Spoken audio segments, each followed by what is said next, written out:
Well, finally, some movement on these long-stalled negotiations to try to release all the remaining hostages in the Gaza Strip. We just heard today from Hamas, which said after a couple of days of negotiations in Doha, Qatar, that they had agreed to proposals to release Aiden Alexander, the only living American. He's a dual American and Israeli citizen who's still being held hostage in the Gaza Strip, along with the bodies of 4 other American Israeli hostages who have died. Now, this is a major development, but it only goes in one direction. This is Hamas agreeing to this, and we just heard from the Israeli side saying that they're going to be convening a meeting led by Prime Minister Benjamin Netanyahu on Saturday.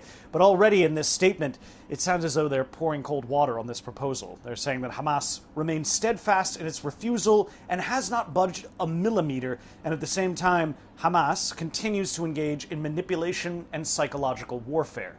Now, Hamas has also said to NBC News, one representative, that this could result in renewed negotiations for continuing for a ceasefire for another 50 days, involving further exchanges of prisoners and allowing in aid, which has been stopped by the Israelis for much of the past 2 weeks.